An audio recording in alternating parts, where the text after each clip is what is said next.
Bismillahirrahmanirrahim. Assalamualaikum warahmatullahi wabarakatuh. Alhamdulillah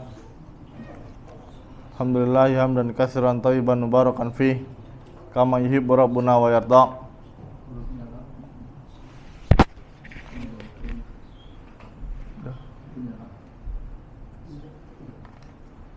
Asyhadu an la ilaha illallah wahdahu la syarikalah wa asyhadu anna Muhammadan abduhu wa rasuluhu la nabiyya wa rasulah ba'dah.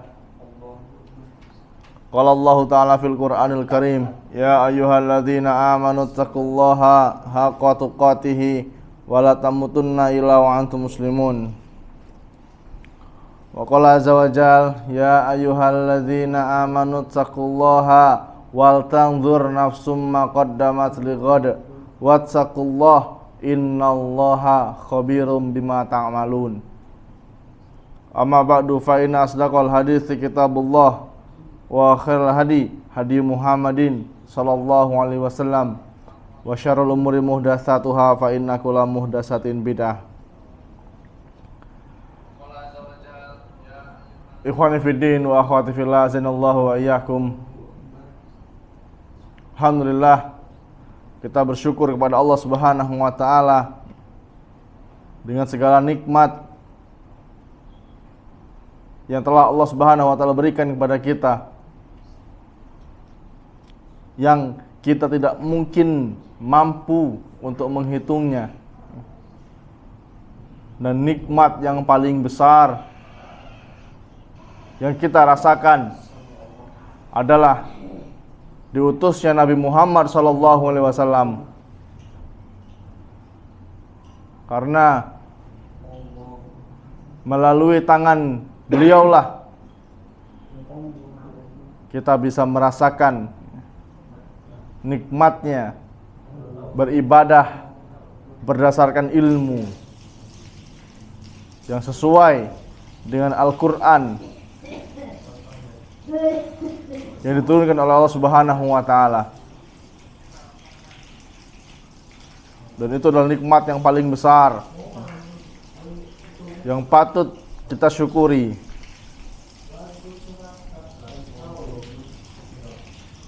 Dan alhamdulillah atas kemudahan dari Allah Subhanahu wa taala, pada kesempatan sore hari yang berbahagia ini kita bisa melanjutkan pelajaran kita tentang Kitab Tauhid karya Syekh Muhammad At-Tamimi rahimahullahu taala. Ini kita memasuki atau melanjutkan bab yang ke-26 dari 64 bab. Di sini Syekh menuliskan babu majaa fil kuhani wa nahwihim. Bab tentang para dukun dan semisalnya. 2 pekan yang lalu kita sudah membahas tentang sihir. Jadi tukang sihir dan dukun ini ada persamaan. Ada persamaan. Kalau dukun ini biasanya dia meramal hal-hal gaib. Kalau tukang sihir biasanya dia mencelakai. Ada objeknya yang dicelakai. Pernah lihat orang sakit ya, di rumah sakit, di rumahnya sakit ya. Tapi ketika dibawa ke IGD, ke rumah sakit, tidak ada indikasi penyakitnya, sehat dia. Tapi malam badannya terasa sakit semua, gatal, kadang muntah paku, muntah beling. Nah ini nyata ya, ini nyata.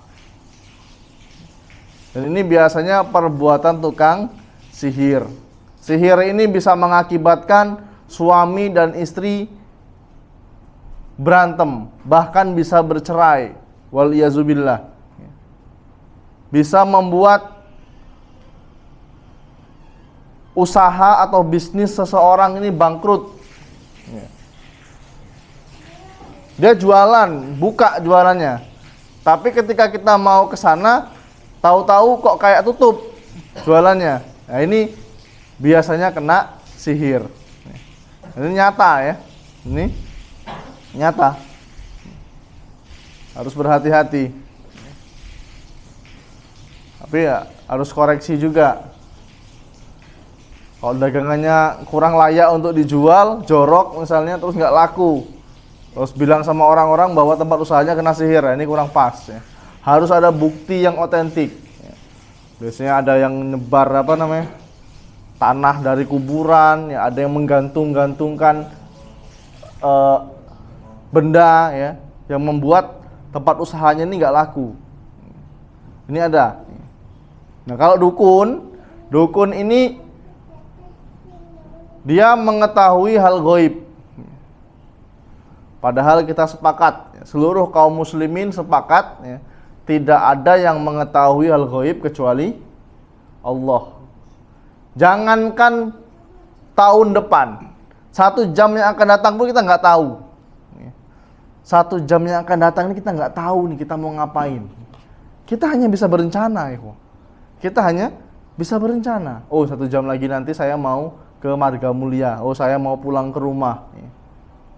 Sampai depan ketemu temennya, ngobrol lagi sampai maghrib. Akhirnya meleset rencananya.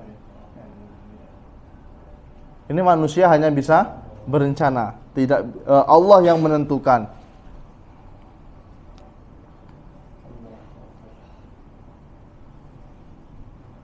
Dan di bab ini ya, kita memfokuskan pembahasan tentang dukun. Dukun ya, di zaman modern ini banyak, Pak. Dia juga ikut perkembangan zaman. Mungkin dulu pernah kita lihat di televisi ya, zaman-zaman dulu ya. Dukun itu penampilannya menyeramkan ya, gelap gitu kan. Tempat tinggalnya menyeramkan. Sekarang enggak. Di googling di internet langsung keluar. Rekomendasi dukun sakti keluar sana ya. Nah, ini nggak boleh ya. Ini jelas kesyirikan. Macam-macam jenis dukun. Dukun kemarin sudah kita bahas. Ada yang meramal pakai garis tangan. Sini garis tanganmu. Wah, ini kamu nggak cocok kerja di darat. Kamu harus melamar kerja di kapal, di bagian air. Nah, ini dukun ini namanya. Atau ada sepasang kekasih ya. Pemuda dan pemudi mau menikah. Kata orang ini nggak boleh ini, tanggal sekian nggak boleh nikahnya, nanti akan terjadi bencana. Kalau kamu tetap melakukan pernikahan ini ya, rumah tanggamu nanti akan berantakan. Ini jelas tidak diajarkan dalam Islam. Ada dukun yang meramal menggunakan tanggal lahir. Dukun yang meramal ya, dengan kartu. Wah, ini ya, banyak ini. Kartu apa namanya itu? Tarot ya. Nah, ini nggak boleh diikutin, Pak. Dia macam-macam dukun. Intinya dukun itu dia bisa mengetahui hal gaib. Padahal Allah Subhanahu wa taala berfirman dalam surat An-Naml ayat yang ke-65. Qul la ya'lamu man fis samawati wal ard al-ghaiba illallah wa ma yash'aruna ayyana yub'atsun. Kata Allah Subhanahu wa taala, Qul, katakanlah wahai Muhammad, katakanlah wahai Rasul, la ya'lamu, tidak ada sesuatu pun yang mampu mengetahui, man fis samawati wal ard, siapa saja tidak akan mampu mengetahui yang ada di langit dan di bumi, al-ghaiba illallah, perkara yang gaib kecuali Allah. Wa ma yash'aruna ayyana yub'atsun, dan mereka tidak mengetahui kapan mereka akan dibangkitkan. ini sesuatu yang gaib. Nah, kita perinci lagi ya tentang perkara gaib. Tapi kalau ada seseorang yang dia mengklaim dirinya mengetahui hal gaib, maka para ulama sepakat dia sudah kafir. Karena dia menyamakan dirinya dengan Allah Subhanahu wa ta'ala. Menyamakan dalam hal apa? Menyamakan dalam hal dia mengetahui perbuatan yang gaib. Ini harus berhati-hati ya.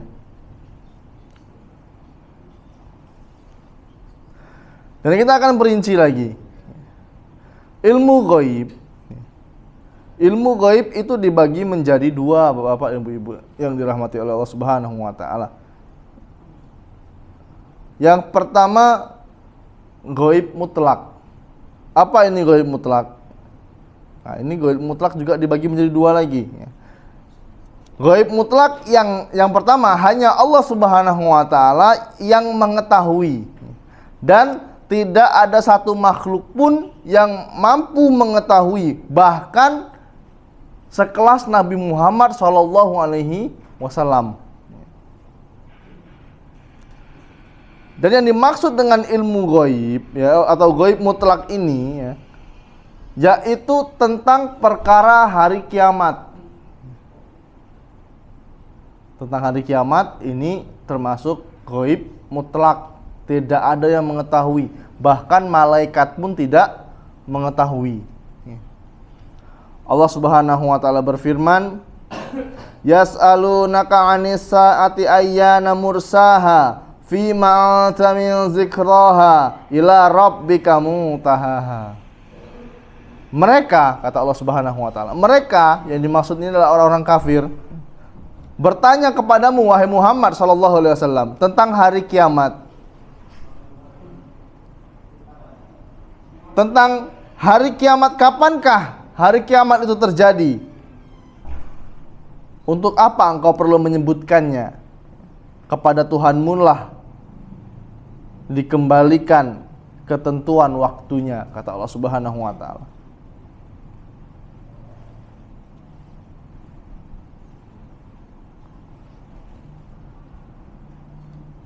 Dan dalam hadis lain ya, hadis kisah tentang malaikat Jibril. Ketika malaikat Jibril ya, di hadis kedua ya, hadis Arba'in, malaikat Jibril yang menyamar menjadi manusia mendatangi Nabi Muhammad SAW, dan beliau bertanya banyak hal. Di antaranya, "Fa'akhbirni anis sa'ah." Kabarkan kepadaku tentang hari kiamat. Kemudian Nabi Muhammad SAW menjawab, "Mal mas'alu."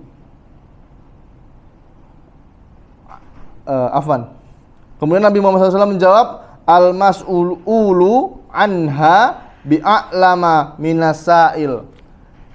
Apa kata Nabi Muhammad SAW? Yang ditanya itu belum yang ditanya itu tidaklah orang yang ditanya lebih mengetahui daripada orang yang bertanya. Intinya ya sama-sama nggak tahu. Padahal pertanyaan yang lain itu dijawab oleh Nabi Muhammad SAW.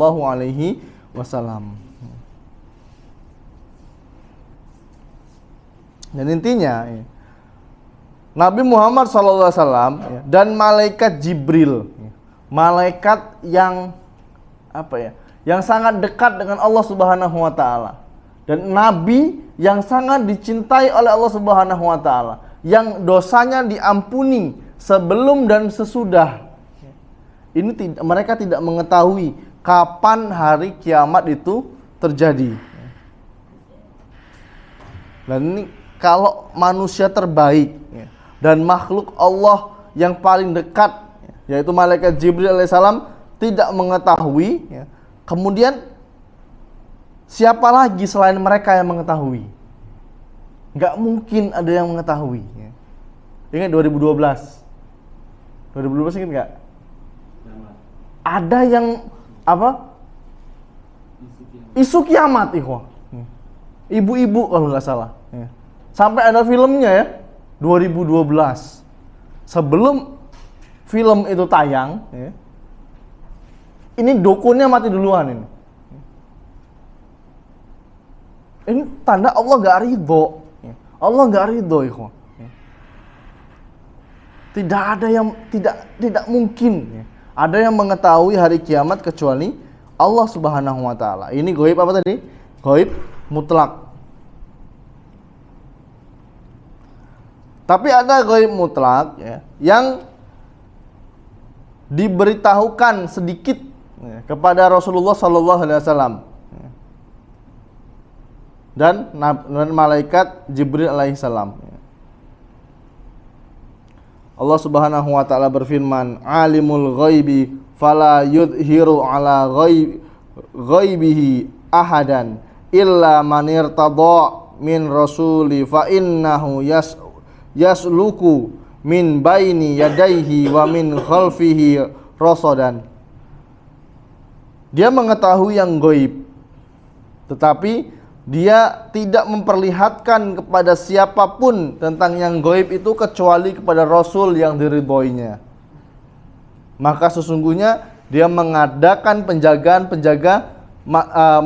malaikat di depan dan di belakangnya. Surat Al-Jin, ya, ayat yang ke-26 dan 27.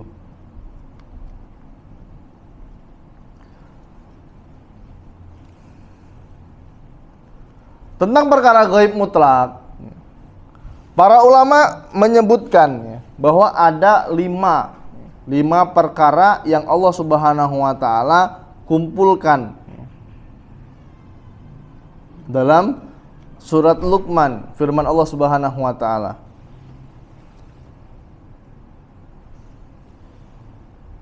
Allah Subhanahu wa taala berfirman, "Innallaha indahu ilmu sa'ati fayunazzilul ghaitha wa ya'lamu ma fil arhami wa ma tadri nafsun maza taksibu ghadan wa ma tadri nafsun bi ayyi ardin tamutu innallaha alimun khabir."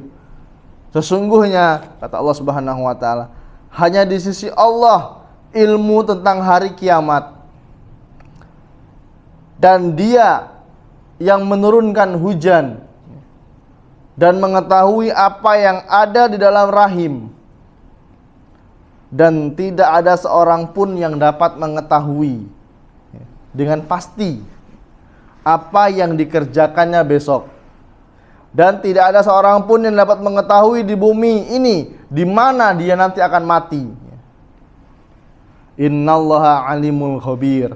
Sesungguhnya Dialah Allah yang maha mengetahui, ya, dan maha mengenal. Ada berapa tadi? 5. Yang pertama tentang hari kiamat. Ini sudah kita bahas nih, ya. Tentang hari kiamat sudah kita bahas, kapan datangnya, apa ciri-cirinya, ini sudah dibahas. Kemudian Allah Subhanahu wa taala membawakan tentang turunnya hujan. Allah yang menurunkan hujan.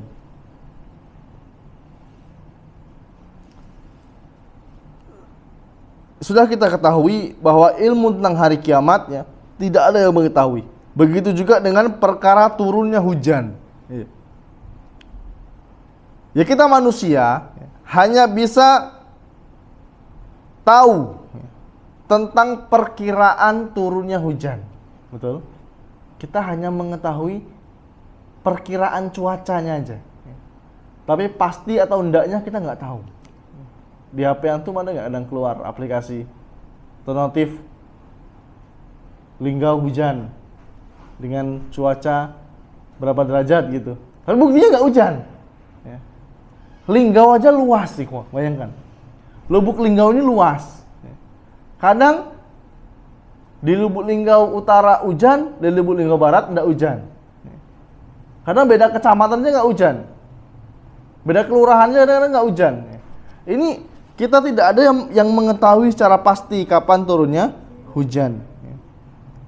Tapi kalau BMKG boleh nggak? Kita mempercayai BMKG boleh nggak, Iko? Boleh, karena apa? Karena ada ilmiahnya, ada ilmunya. Bukan menggunakan sesuatu yang nggak masuk akal. Ini ada alatnya, dia ngecek cuaca, dan dia hanya memperkirakan perkiraan cuaca hari ini. Ini biasanya langsung keluar.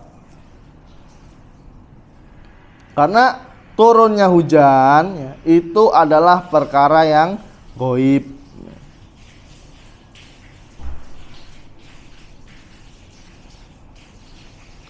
Allah Subhanahu wa taala berfirman, "Wa huwallazi yursilur riyaha yusran baina yaday rahmatihi hatta idza aqallat sahaban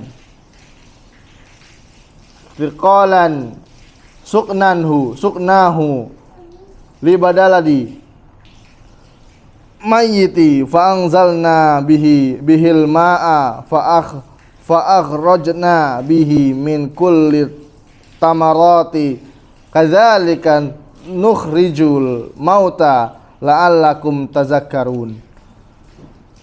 Kata Allah Subhanahu wa taala, dialah yang meniupkan angin sebagaimana pembawa kabar gembira mendahului kedatangan rahmatnya, yaitu hujan. Sehingga apabila angin itu membawa awan mendung, kami halau ke suatu daerah yang tandus, lalu kami turunkan hujan di daerah itu. Kemudian kami tumbuhkan dengan hujan itu berbagai macam buah-buahan. Seperti itulah kami bangkitkan orang-orang yang telah mati. Mudah-mudahan kamu mengambil pelajaran. Di sini Allah Subhanahu wa taala menyebutkan hujan itu sebagai rahmat, ikhwah. Hujan itu sebagai rahmat, kasih sayangnya Allah. Ingat enggak berapa bulan yang lalu Allah enggak turunkan hujan? Apa yang terjadi?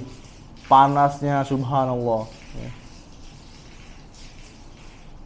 Jadi ketika Allah turunkan hujan, kita jangan mengeluh. Jangan mengeluh. Bahkan kita dianjurkan untuk berdoa. Masih ingat doa ketika turun hujan? Allahumma shayyiban nafi'an. Ya Allah, berikanlah hujan yang bermanfaat. Karena ada hujan yang tidak bermanfaat. Contohnya apa? Yang mendatangkan banjir, ya. Hujan yang mendatangkan angin, tornado, ya. Biasanya angin dulu baru hujan.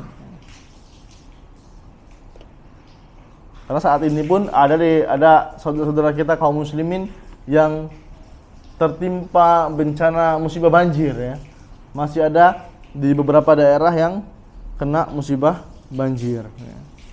Ketahuilah ikhwah, bahwasanya segala sesuatu yang Allah berikan kepada kita pasti ada hikmahnya, pasti ada pelajaran di balik itu semua. Dan kaum muslimin itu harus berhusnuzon, berprasangka baik kepada Allah Subhanahu wa taala. Ketika kita ditimpa musibah, ya kita berhusnuzon kepada Allah. Husnuzonnya gimana? Ya bisa jadi ini untuk menghapuskan dosa-dosaku, atau musibah ini, ya, dengan musibah ini Allah Subhanahu wa taala akan memberikan pahala untukku. Ini kita berhusnuzon. Ketika musibah dikit langsung mencaci maki Allah. Ini ada kaum muslimin yang seperti itu. Ini tidak boleh, wah. Di hujan, ya, hukum asalnya dia itu adalah rahmat dari Allah Subhanahu wa taala.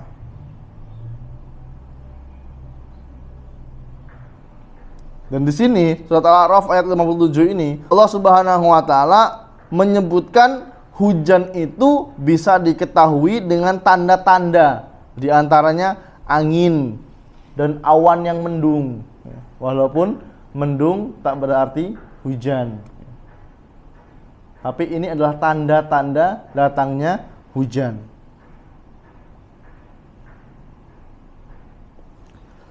Akan tetapi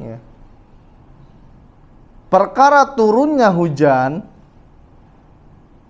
dan jumlah kadarnya atau di mana tempatnya yang turun hujan ini hanya Allah Subhanahu wa taala yang mengetahui.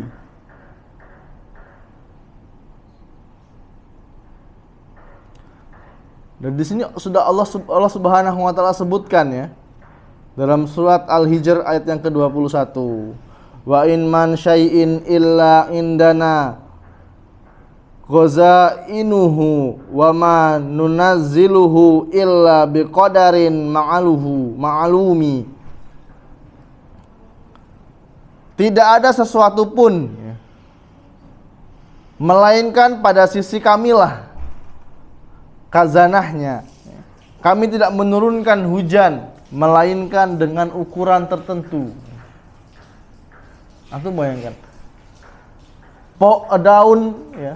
daun di pohon itu yang jatuh, itu sudah Allah atur. Sudah Allah atur. Apalagi kapasitas hujan. Kapasitas air turun itu sudah Allah atur. Itu perkara yang besar. Perkara yang kecil aja Allah atur, apalagi perkara yang besar.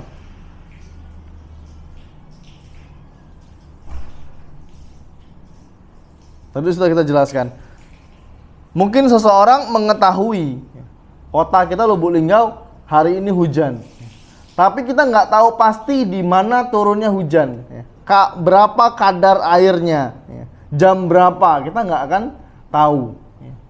Karena yang mengetahui itu hanyalah Allah Subhanahu wa taala.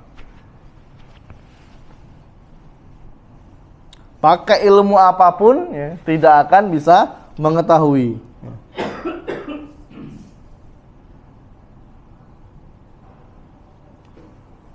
Perkara para ulama mengatakan perkara hujan aja ini sudah Allah atur, apalagi perkara yang lebih besar dari hujan. Seperti penciptaan manusia, surga, neraka, kapan dibangkitkan, kapan kita mati, itu sudah Allah atur. Yang pertama tadi apa? Hari kiamat. Kemudian yang kedua turunnya hujan. Yang ketiga, apa yang ada di dalam rahim. Ini ilmu gaib.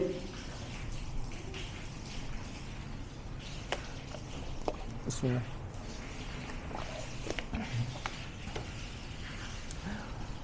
Dan sekarang saat ini kaum muslimin bahkan semua orang dia bisa mengatakan dia mengetahui hal apa-apa yang ada di dalam rahim, dalam perut seorang wanita dengan cara USG, betul?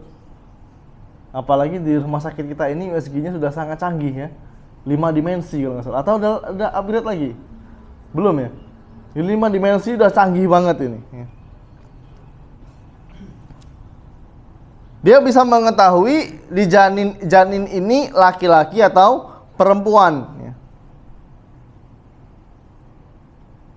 Perlu kita ketahui, hal seperti ini itu merupakan perkara yang kecil. Perkara yang kecil yang ada di dalam rahim.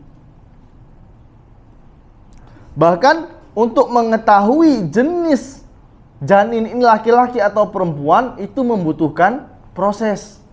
Nggak bisa langsung. Coba hamil 3 bulan atau 2 bulan setengah, 4 bulan, itu pun masih samar-samar. Nggak tahu ini laki-laki atau perempuan. Biasanya kalau udah jelas tuh bulan keberapa? Ke-6 ya biasanya. Bulan ke-6 ini baru jelas nih laki-laki atau perempuan. Tapi Allah Subhanahu wa taala dia mengetahui ini janin ini laki-laki atau perempuan dari pertama kali dia tumbuh.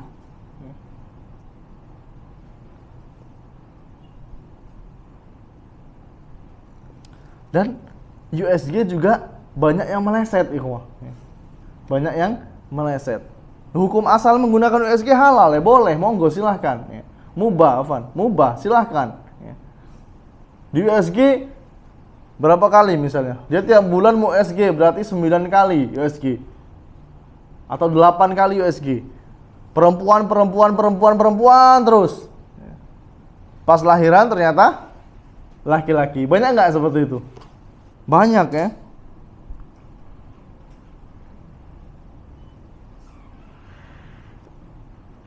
Tapi ya, dengan ilmu USG ini ya, tidak mutlak diketahui warna kulitnya, ya, jenis hidungnya, rambutnya. Ini nggak tahu. Tapi Allah Subhanahu wa Ta'ala itu mengetahui fisiknya, rizkinya. Ini hal yang gaib.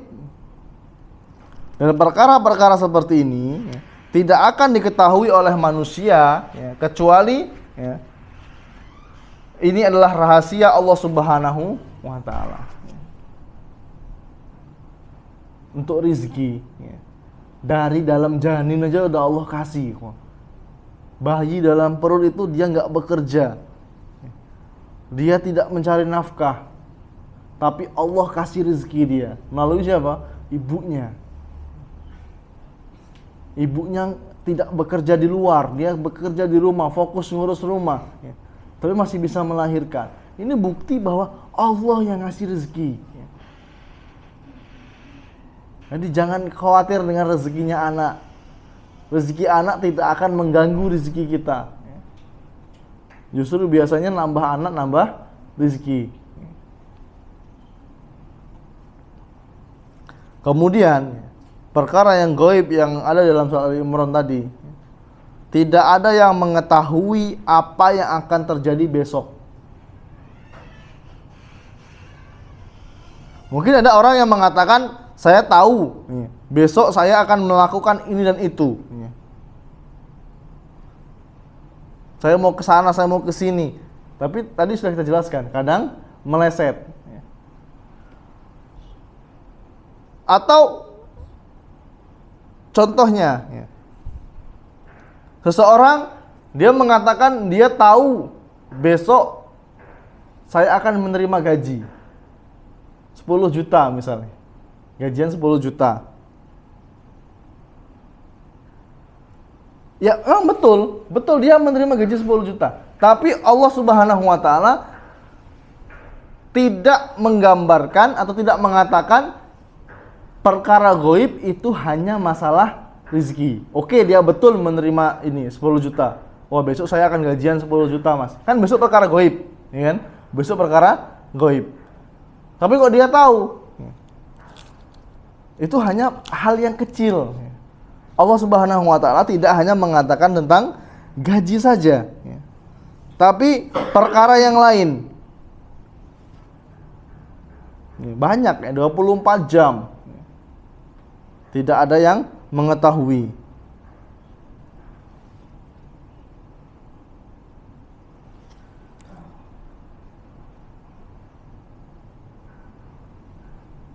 Dan manusia itu hanya bisa berencana. Manusia hanya bisa berencana, tapi Allah yang menentukan. Dari Ummul Mukminin Aisyah radhiyallahu anha, beliau berkata, "Wa man za'ama annahu yukhbiru bima yakunu fi ghadin faqad a'zama 'ala Allahil firyah." Barang siapa yang mengklaim bahwa dia, maksudnya Muhammad sallallahu alaihi wasallam, mampu mengabarkan takdir yang akan terjadi besok, maka sungguh dia telah membesarkan kebohongan terhadap Allah. Ini Ummul Mukminin Aisyah radhiyallahu anha, yang paling mengetahui tentang Nabi Muhammad sallallahu alaihi wasallam. Akan tetapi beliau mengatakan bahwa Nabi Muhammad SAW tidak tahu tentang hal gaib. barang siapa yang mengklaim bahwasanya mengatakan bahwasanya Nabi Muhammad SAW mengetahui hal gaib, maka dia telah membesarkan kebohongan terhadap Allah Subhanahu wa taala. Ummul Mukminin Aisyah radhiyallahu anha adalah wanita yang di antara istri yang paling dicintai oleh Nabi Muhammad sallallahu alaihi wasallam, yang paling sering bertemu dengan Nabi, yang mengetahui keseharian Nabi Muhammad sallallahu alaihi wasallam. Dan beliau tidak mengetahui hal gaib. Jadi kisahnya banyak ya. Kisah tentang Nabi Muhammad SAW tidak mengetahui hal gaib. Di antaranya ketika beliau hendak diracun oleh wanita Yahudi. Beliau nggak tahu makan daging, makan paha kambing. Ketika menggigit baru dikasih tahu, baru daging ini bisa berbicara. Bahwa dia mengakui bahwa dirinya sudah diracun.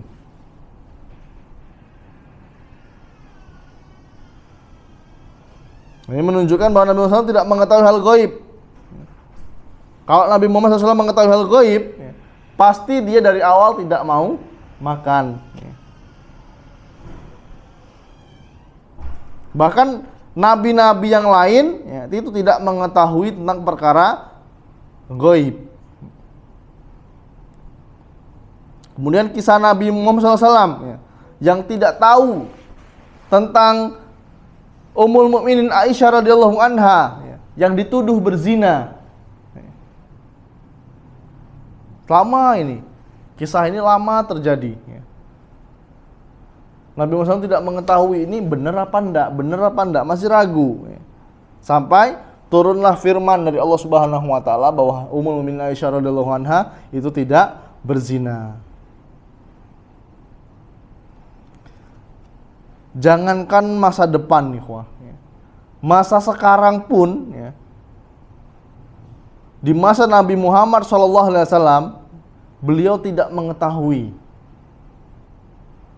Dan ini bukan hanya kepada Nabi Muhammad SAW, tetapi kepada nabi-nabi yang lain. Nabi Yakub alaihissalam, ketika anaknya Nabi Yusuf alaihissalam dibuang oleh saudara-saudaranya, dimasukkan ke dalam sumur. Apakah Nabi Yakub tahu? Enggak. Padahal dia seorang nabi. Sampai akhirnya Nabi Yakub alaihissalam menangis setiap hari sampai matanya buta. Padahal Nabi Yusuf alaihissalam itu menjadi menteri di negeri Mesir. Ini sekelas nabi, tidak dikasih tahu oleh Allah Subhanahu wa taala. Kemudian nabi-nabi sebelumnya, Nabi Sulaiman alaihissalam, dia memiliki pasukan jin, semua hewan yang menjadi pasukannya. Dia tidak tahu di negeri Saba yang dipimpin oleh Ratu Bilqis, yang negeri itu Nabi Sulaiman tahu karena diberitahu oleh burung hudhud bahwa di negeri yang jauh itu ada kerajaan yang besar yang dipimpin oleh seorang wanita yang menyembah api. Nabi Sulaiman AS nggak tahu, tidak tahu tentang kerajaan Saba. Ini sekelas Nabi Sulaiman alaihissalam. Padahal dia punya pasukan jin. Kenapa jinnya nggak ngasih tahu? Karena perintah Allah Subhanahu wa taala. Ruang lingkup jin pun terbatas. Walaupun jin itu tidak terlihat.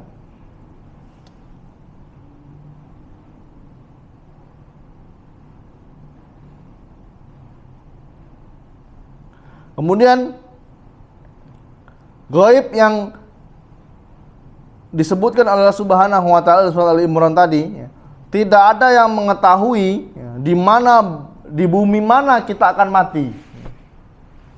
Di bumi mana kita akan mati. Kita nggak akan tahu, ikhwah. Kita ini hanya bisa berencana, oh saya pengen mati di Mekah ketika haji. Sampai sana nggak mati-mati. Ya. Oh saya pengen mati ketika umroh, biar disolatkan oleh jamaah umroh. Oh saya pengen mati di kampung ini, biar disolatkan oleh 40 orang yang bertauhid. Nggak bisa. Ya. Tidak semudah itu. Ya. Kita hanya bisa berencana, Allah yang menentukan. Di bumi mana kita mau dikuburkan. Ya. Kita udah kekeh nih, aku kalau mati mau dikuburkan di sini. Tapi ketika kita mati, keluarga rebutan jenazah kita. Oh ini mau dikuburkan di sini aja, mau kuburkan di sini aja. Ya itu udah bukan urusan kita lagi. Jadi tidak ada yang mengetahui. Itu gaib yang mutlak ya. Gaib mutlak yang hanya Allah Subhanahu wa taala yang mengetahui. Walaupun ada sedikit yang Allah beritahu kepada nabinya Muhammad sallallahu alaihi wasallam. Itu gaib mutlak. Gaib nisbi. Yang kedua gaib nisbi. Gaib nisbi ini bermakna mengetahui sebagian dan tidak mengetahui sebagian yang lain. Hal ini berkaitan dengan tempat dan waktu. Tempat dan waktu.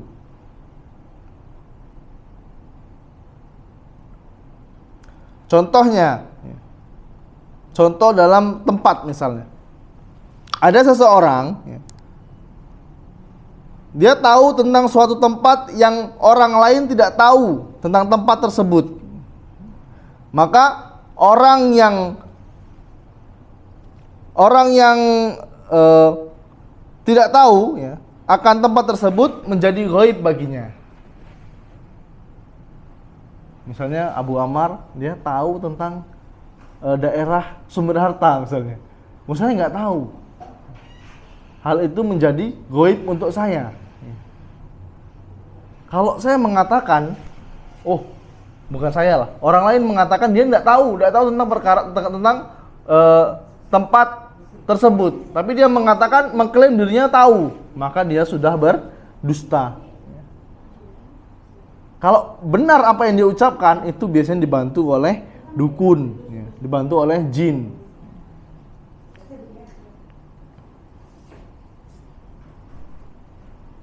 Ini contohnya ya, seperti Nabi Sulaiman alaihissalam tadi, dia tidak mengetahui tentang negeri Saba. Tapi burung Hudhud tahu. Negeri Saba menjadi ghaib terhadap Nabi Sulaiman alaihissalam.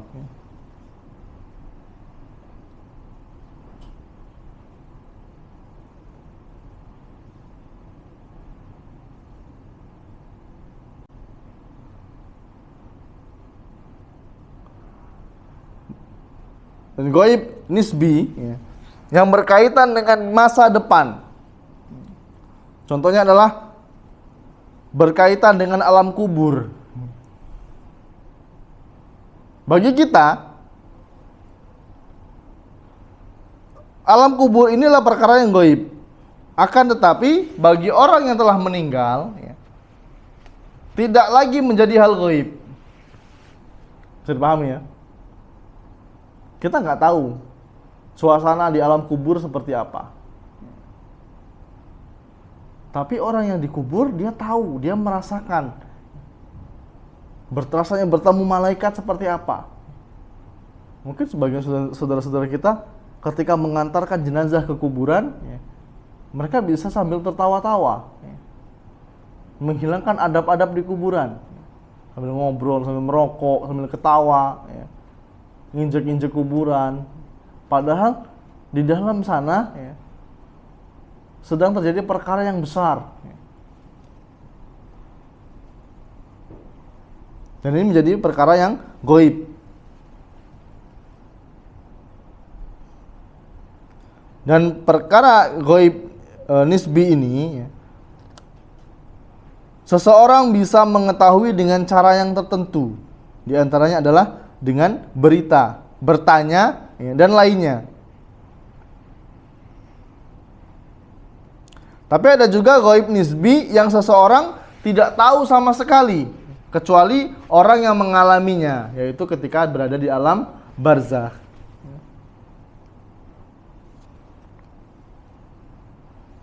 Di sini ya, Syekh Muhammad At-Tamimi rahimahullahu taala ya, beliau meriwayatkan atau membawakan dalil tentang bahaya dukun.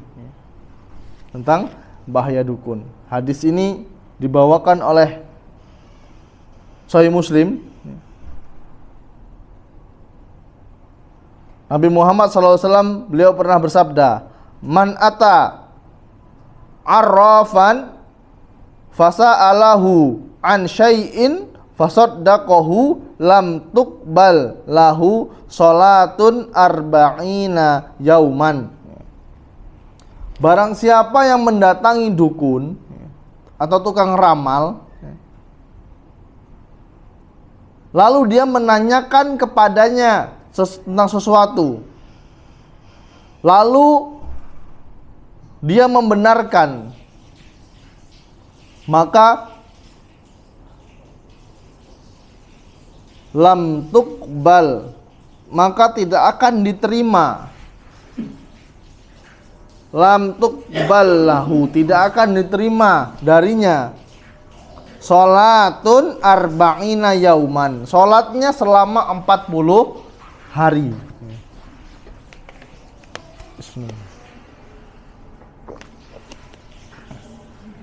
Salatnya tidak diterima selama 40 hari gara-gara mendatangi dukun, dia bertanya dan dia membenarkan.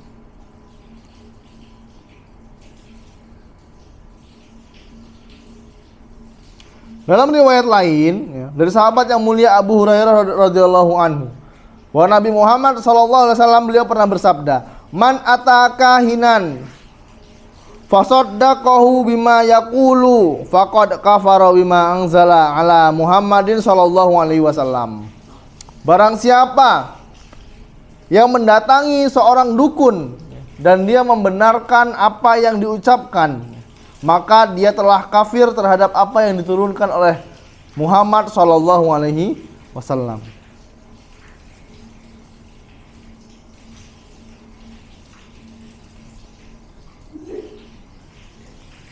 Dari hadis ini, Syekh menjelaskan tentang bahayanya seseorang yang pergi ke dukun. Dan Nabi Muhammad SAW telah mengingatkan hal itu lebih dari 1445 tahun yang lalu. Dan para ulama menjelaskan orang yang ke dukun ini ada beberapa tipe. Ada beberapa model. Yang pertama, orang yang pergi ke dukun itu untuk menguji.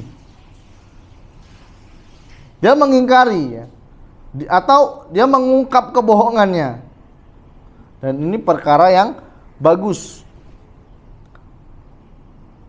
Dan bisa jadi ini adalah hal yang dituntut oleh syariat. Datang ke dukun dalam rangka untuk mengungkap kebohongannya. Untuk menjelaskan kepada umat tentang kebohongan dukun.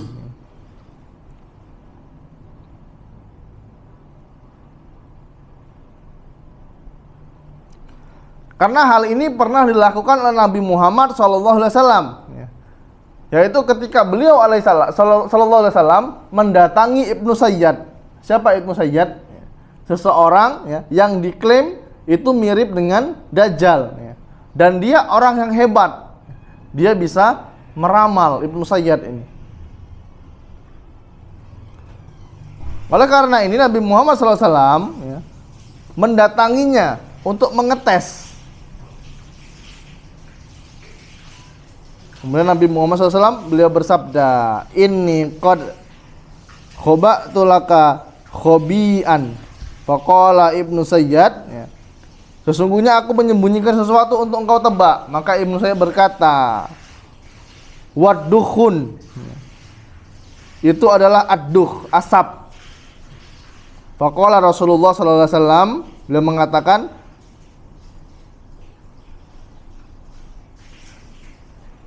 Beliau mengatakan, ahsa,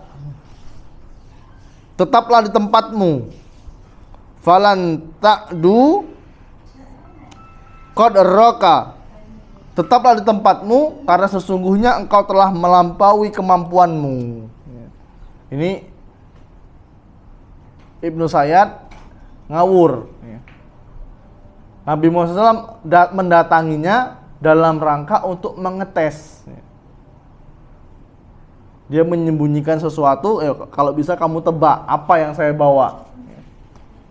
Ibnu Sayyad mengatakan kamu membawa asap, padahal bukan. Ini tipe orang yang pertama mendatangi dukun. Yang kedua, menemui dukun untuk bertanya-tanya. Dan ini hukumnya jelas haram.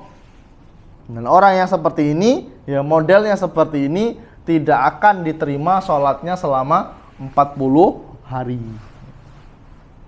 Anaknya minggat dari rumah atau hilang anaknya, datang ke dukun.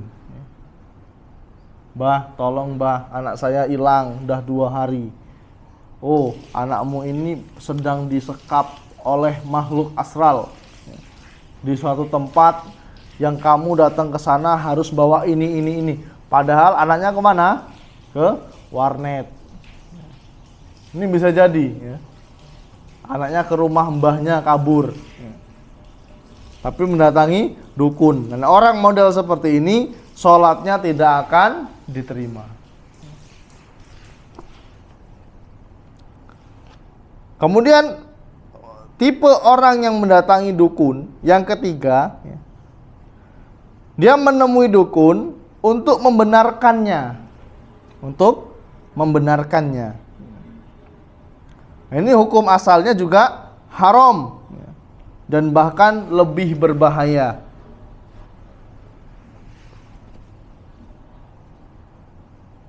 Dan di sini para ulama berbeda pendapat.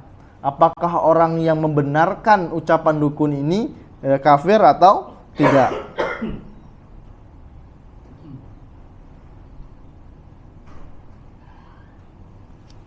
Dan secara umum ikhwani fillah azanallahu wa iyyakum, ada 3 pendapat dalam masalah ini.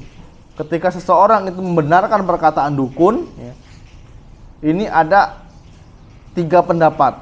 Yang pertama, orang yang mendatangi dukun itu dihukumi kafir akbar, yaitu keluar dari agama Islam. Ini pendapat Syekh Utsaimin rahimallahu ta'ala dan dipilih oleh Syekh bin Baz. Karena Allah Subhanahu wa taala berfirman, "Qul la ya'lamu man fis samawati wal ard al-ghaiba illallah wa ma yash'aruna ayyana yub'atsun." Mereka menggunakan dalil ini. Tidak ada yang mengetahui seorang pun di langit dan di bumi tentang perkara ghaib kecuali Allah. Dan mereka tidak mengetahui bila mereka akan dibangkitkan. Ini dalil yang mereka gunakan. Bahwasanya orang yang mendatangi dukun dan membenarkan ucapan dukun tersebut, maka dia juga sudah kafir. Dia sudah keluar dari agama Islam. Wal yazubillah. Kemudian pendapat yang kedua, orang yang mendatangi dukun ini kufrun asghar, kafir yang kecil. Yang dimaksud dengan kufur kecil adalah seorang melakukan dosa besar namun tidak mengeluarkan pelakunya dari Islam. Orang yang mendatangi dukun ini tidak kafir, tapi dia melakukan dosa besar yang derajatnya tidak sampai mengeluarkan dirinya dari Islam. Dalilnya apa? Nabi Muhammad SAW beliau pernah bersabda, "Man ata arrafan fasa'aluhu an syai'in fasaddaqahu lam tuqbal lahu sholatan arba'ina yauman." Barang siapa yang mendatangi dukun dan dia membenarkan, lalu dia menanyakan sesuatu dan dia membenarkannya, lam tuqbal lahu sholatan arba'ina yauman. Dia tidak akan diterima sholatnya selama 40 hari. Ini dalilnya. Karena kita pernah ketemu tempat di tengah hutan, posisinya di tengah hutan, baru 3 hari yang lalu kalau nggak salah. Di tempat hutan, kita lewat di hutan, ada tempat khusus yang menjadi titik kumpulnya mereka. Jadi dari kampung, mereka bawa kepala sapi, bawa ayam, bawa kambing atau bawa apa. Ada satu dukunnya di sana yang mengarahkan. Agar apa?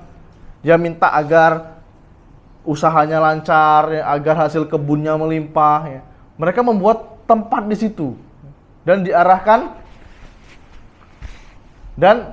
oleh satu orang. Nah, jelas ini perbuatan kekufuran nih kok. Ada pondoknya, ada tempat masaknya, ada batu-batu yang disusun, yang diklaim di sana itu adalah kuburan. Kuburan keramat. Nah, ini tidak jauh dari kota kita ya kok. Ini bukti bahwasanya dakwah tauhid ini sangat dibutuhkan saat ini. Dan sangat disayangkan. Itu tempat yang pemiliknya adalah atau yang menyelenggarakan adalah orang terpandang gitu. Orang yang ditokohkan di tempat tersebut. Ini sangat-sangat disayangkan ya kok. Subhanallah. Ini tempat berkumpulnya dukun dan para anak buahnya. Ini pendapat yang kedua ya. Pendapat yang kedua tadi, dia melakukan dosa besar tapi tidak keluar dari agama Islam. Karena hadis Nabi Muhammad SAW, man ata arafan fasa'alahu an syai'in fasaddaqahu lam taqtuqbal lahu sholatun arba'ina yauman. Barang siapa mendatangi tukang ramal atau dukun, lalu dia menanyakan tentang sesuatu, lalu dia membenarkannya, maka tidak akan diterima sholatnya selama 40 hari. Walaupun tidak mengeluarkan dari Islam, tapi jangan dicoba, karena ini adalah dosa yang besar. Dan sholatnya tidak akan diterima selama 40 hari.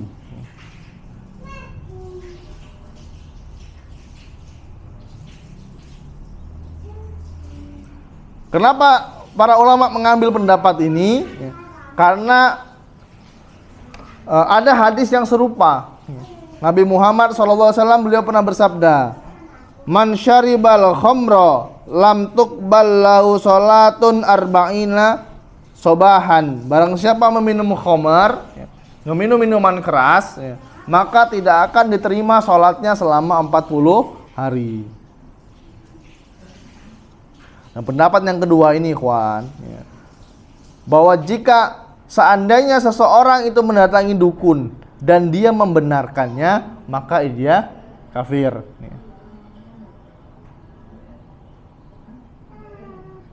Maka tidak perlu Nabi Muhammad SAW mengatakan bahwa sholatnya tidak akan diterima, sudah pasti kafir.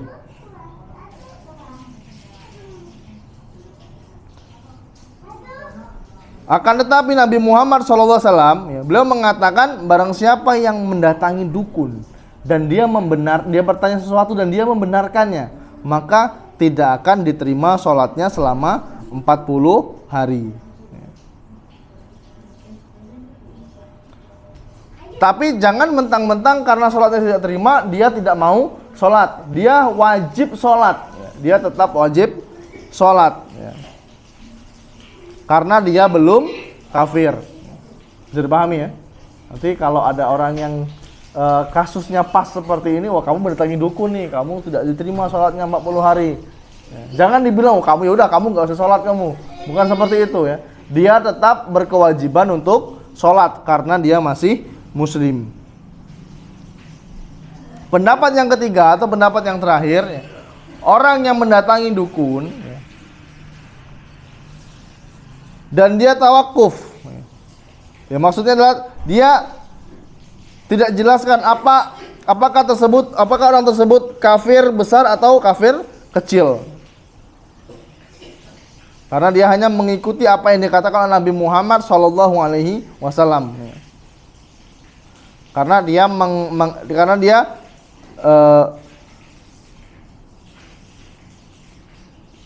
karena Nabi Muhammad SAW menyebutkan bahwa orang yang datang ke dukun dan dia membenarkan, dia telah kafir terhadap Al-Quran dan Sunnah.